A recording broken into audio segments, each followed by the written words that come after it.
What's up guys? It's me again. This is my day 3.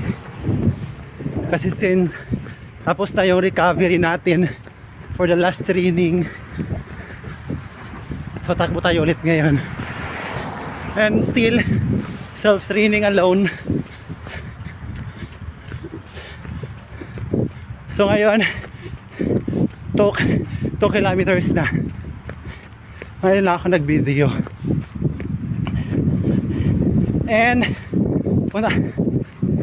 location natin ngayon is from my villa to Alwacrasok.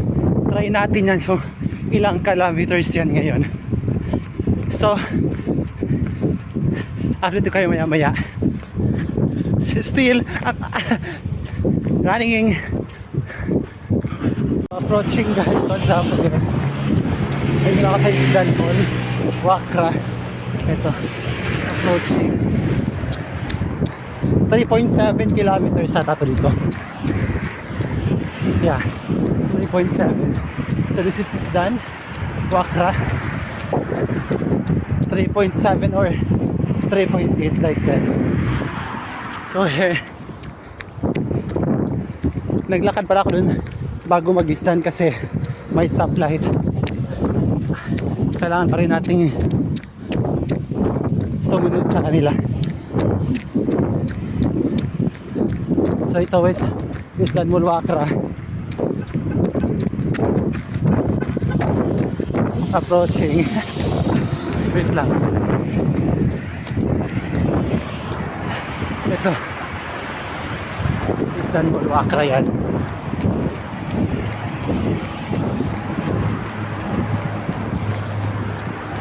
Yan. So I'll get back to you later. Bye. What's up ulit?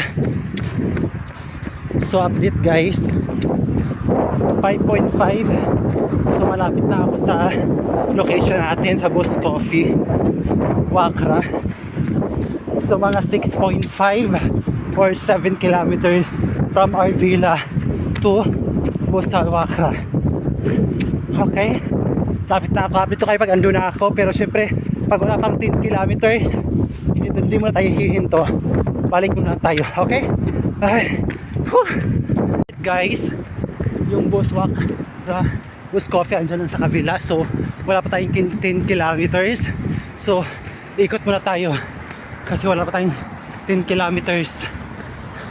Okay, pero andito na ako sa Wacrasok. Andyan na yun sa harap yung yung Boss Coffee. So wala pa siyang 7 kilometers nga eh. Wala pa nga 6.5. So ikot muna tayo kasi 10 kilometers yung target natin ngayon. So easy rin lang naman tayo. So okay, update ko kayo later pag 10 kilometers na siguro. Bye bye. Ito nakita ko. Ang ganda ng mga bulaklak. Ikotin ko muna to guys. Wait lang.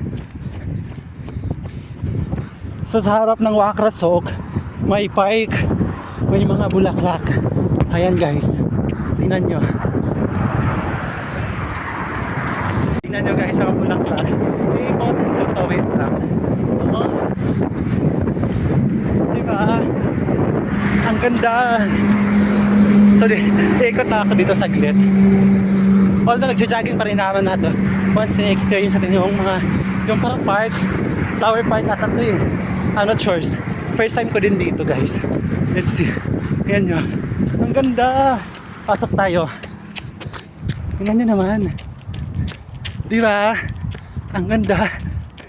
Tapos amoy bulaklak talaga. So ikot tayo. Hindi pwede dito. Wait lang. Diba? Ang ganda niya. Inaikot-ikot lang dito guys. Wait lang.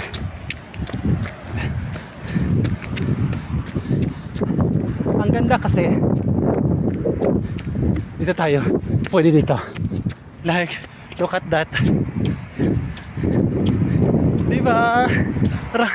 Parang gusto kong ma-experience. Siyempre, tayo. Ikot-ikot. Ang ganda niya. Alam, ang ganda pala dito. Wait lang. Ayan. Inikot ko muna dito. Wala, nag-enjoy ako. Ang ganda talaga dito. Amoy bulaklak talaga. Literal, promise. Okay, naikutan natin. Although malawak pa naman siya, pero syempre, dito tayo para mag-jogging. So let's go. What's up guys? Update. We're 8.5 kilometers. Andito tayo sa Wakra Beach. Whew! So tinakbo lang natin to. Ito yung dagat. So 8.1 to. 8.2 rata, ganun. So ayan guys. Ayan yung dagat. Sana naririnig nyo yung alon. Ayan.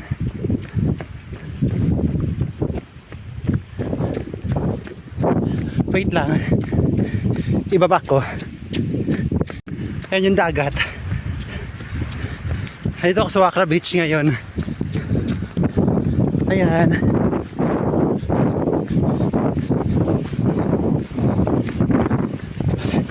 So 9 kilometers tayo. Maintain natin yung pace natin na 4. So 9 kilometers na tayo.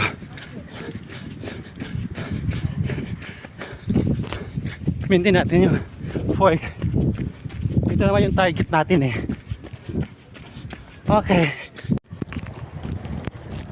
So what's up guys? 10 kilometers. Again, Aja. So yung oras natin ngayon is 53 something. So since isiran lang naman to, so okay na. So dito pala ako ngayon sa Wakra Beach. From our villa to Wakra Beach. Ayan. Siyempre ako lang mag-isa again. Ang ganda dito guys. So sarap sa hangin after mo mag-training, mag-run. Nandito ka sa dagat. Tingnan nyo naman ang dagat. Wait lang. Ayan. Tingnan nyo, literal yan, nasa dagat talaga ako, nasa Wakra Beach ako ngayon. Diba? Let's see. Ang ganda.